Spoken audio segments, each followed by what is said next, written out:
And then we come to Rosh, or to Resh, or to R, the head. The Resh should really be perhaps the first letter. It represents the head.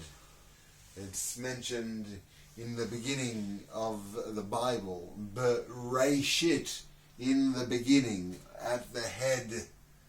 So it, in an earlier alphabet, or an earlier form of the alphabet, this would have been the first letter, and actually the last three letters may have been part of an earlier alphabet belonging to another civilization. You see that the Tuf Shin Resh, Tishrei, Tisher, it is actually the name of a Canaanite goddess.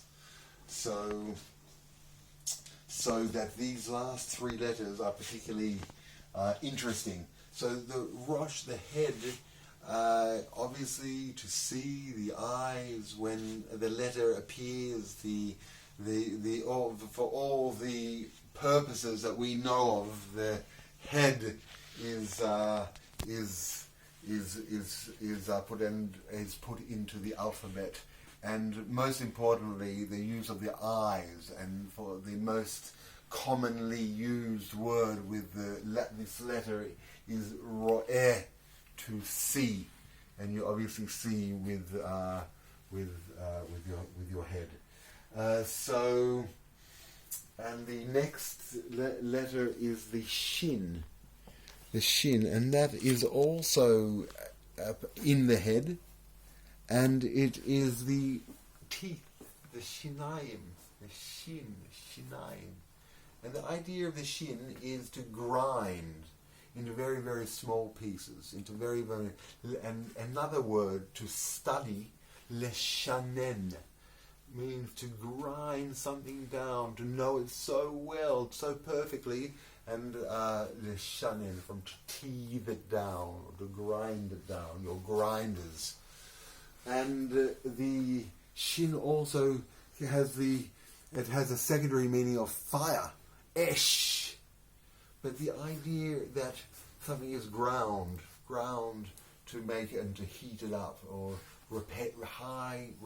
repetition of something so you know it very, very well. Shin, or lishanen, or esh. And here we've got the last letter, which is tough. And this is a particularly interesting letter, because this is the box, the scaffolding, and the way that all the letters of the alphabet function within. It's called a teva. The taf is the teva, the tav. It is also, it means a chord, a tav, or a teva is a box letter where the alphabet was an ideogram, a graph, in the shape of a small box that would represent a picture, that in turn would represent an idea that could come from a word, or come from a phenomenon, could come. So there is a genealogy of that meaning, and it's represented in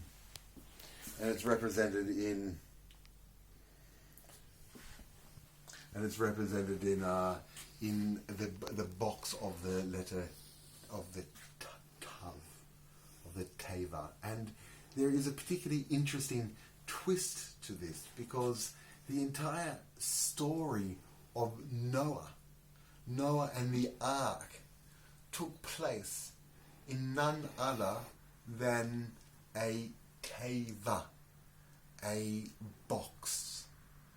And there are some that would say that the entire story of Noah, the saving of civilization, was the transmission of language from one medium to another, from the medium of the hieroglyphics, which was stilted, and there's only a certain amount that could be transmitted and learned by lots of people.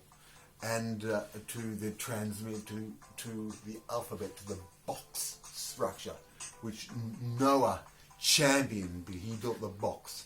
And there was some that would then go on to say that Noah, in fact, when he preserved the animals of the world, the knowledge of the world, he did so through his box and through the definition, the ability to define, and the entire